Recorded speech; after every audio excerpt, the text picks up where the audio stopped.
Hi hello నమస్తే, welcome to Shri kitchen. ఈరోజు ఈ వీడియోలో ఒంటికి చలువ చేసే ఉల్లిపాయ పులుసు, గోళీకాయ సైజులో ఉండే చిన్న చిన్న ఉల్లిపాయలతో ఉల్లిపాయ పులుసు తయారు చేసి చూపిస్తున్నాను.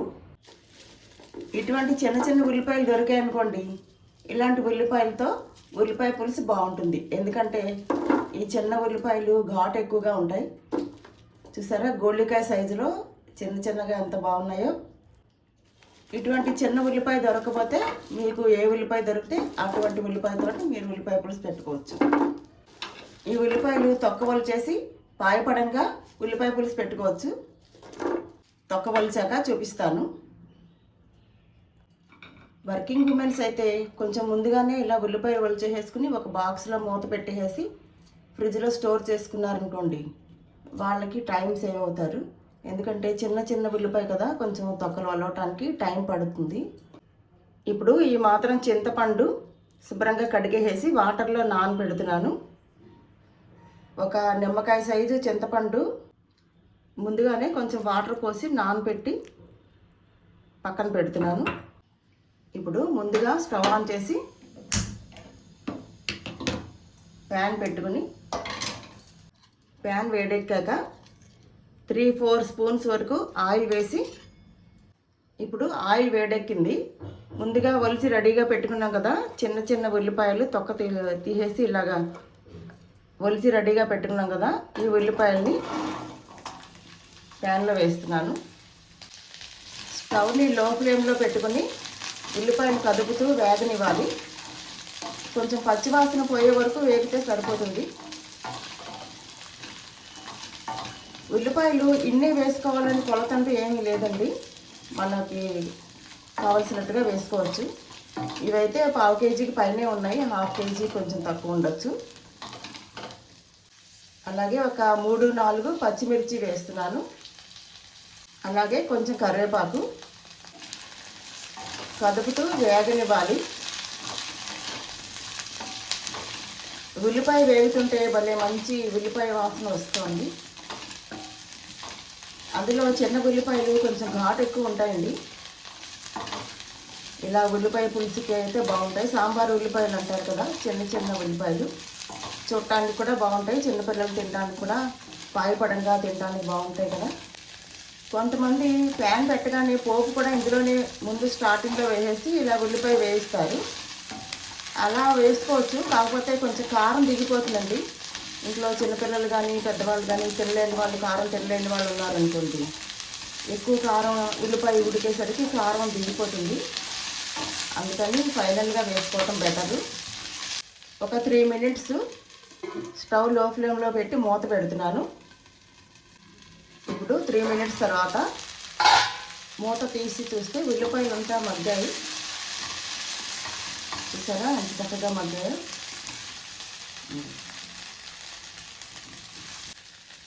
ఇప్పుడు ముందుగా చింతపండు నానబెట్టి పక్కన పెట్టుకున్నాం కదా, ఈ చింతపండు పులుసు ఉల్లిపాయలు మగ్గాయి కదా ప్యాన్లో వేస్తున్నాను. కొంచెం చెయ్యి ఇలా అడ్డుపెట్టి జాగ్రత్తగా వేసుకోవచ్చు. ఒక గ్లాసు ఎక్స్ట్రా వాటర్ కూడా వేసుకోవాలి, ఎందుకంటే పులుసు ఉడకాలి కదా.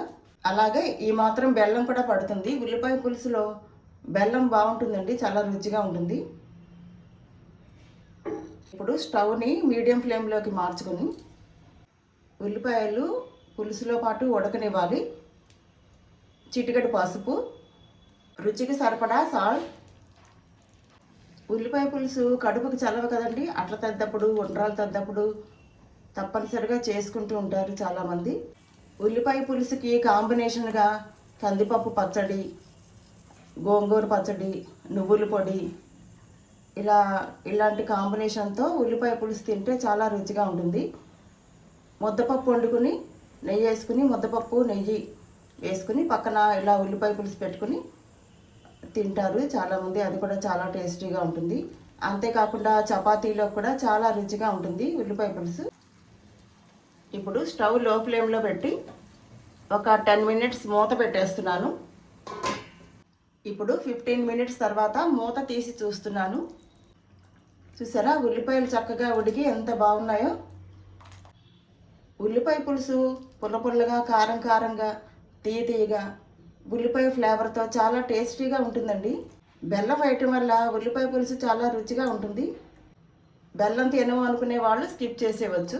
ఇప్పుడు ఒక బౌల్ తీసుకుని ఒక 2 స్పూన్స్ వరకు బియ్యం పిండి వేశాను. ఇది వాటర్లో కలిపి పులుసులో వేయాలి. 2 స్పూన్స్ వరకు 2 స్పూన్స్ వరకు బియ్యం పిండి. బియ్యం పిండి లేకపోతే శనగపిండి అయినా వేసుకోవచ్చు, లేదంటే 1 స్పూన్ బియ్యం పిండి 1 స్పూన్ శనగపిండి కూడా వేసుకోవచ్చు. ఇప్పుడు 2 స్పూన్స్ బియ్యం పిండిలో కొంచెం వాటర్ వేసి కలిపి పులుసులో వేయాలి. ఉండలు లేకుండా కలపాలి. ఎందుకంటే ఇలాగా బియ్యం పిండి పులుసులో వేయటం వల్ల పులుసు అత్తుకుంటుంది, బైండింగ్ అన్నమాట. ఈ రకంగా బియ్యం పిండి 2 స్పూన్స్ వేసి కలిపేసి పులుసులో వేస్తున్నాను. ఉడుకుతున్న ఉల్లిపాయ పులుసులో ఇలా బియ్యం పిండి నీళ్ళలో కలిపి వేస్తున్నాను. కొంచెం వాటర్ వేసి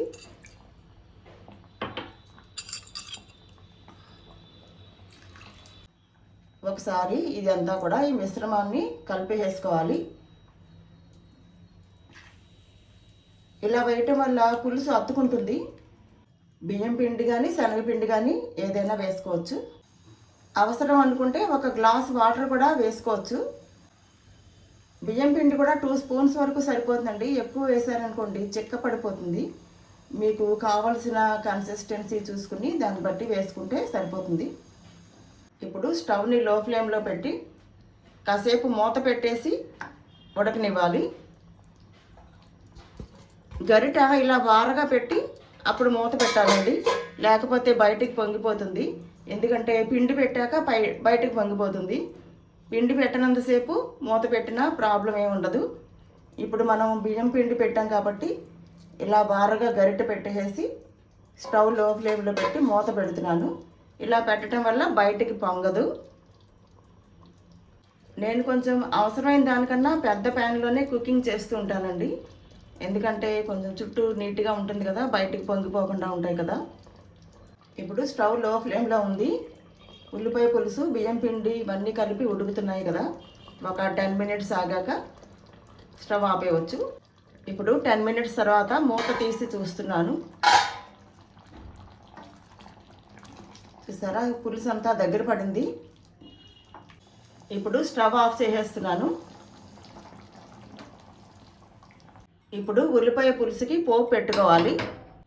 పోపు వేయటానికి చిన్న ప్యాన్ పెట్టి స్టవ్ ఆన్ చేసి ప్యాన్ వేడెక్కాక ఆయిల్ వేస్తున్నాను.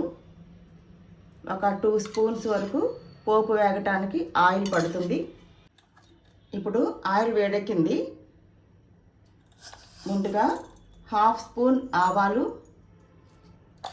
1/2 స్పూన్ మెంతులు, 1/2 స్పూన్ జీలకర్ర,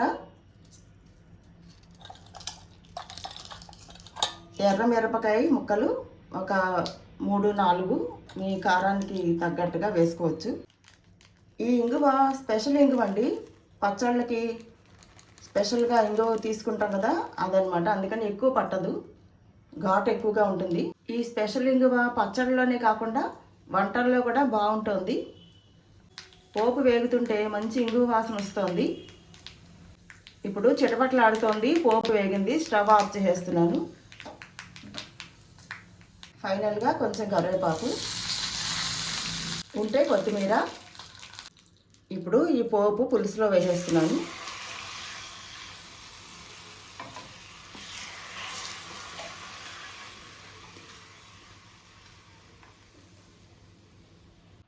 అంతేనండి, ఉల్లిపాయ పులుసు రెడీ అయిపోయింది. ఒకసారి పోపు అంతా కూడా కలిపేసుకుని ఫైనల్గా సాల్ట్ చెక్ చేసుకుని, సాల్ట్ తక్కువైతే సాల్ట్ వేసుకోవచ్చు. కొంచెం తీయగా కావాలనుకుంటే పంచదార అయినా వేసుకోవచ్చు. ఇప్పుడు సర్వింగ్ డిష్లోకి ఉల్లిపాయ పులుసు తీసేస్తున్నాను.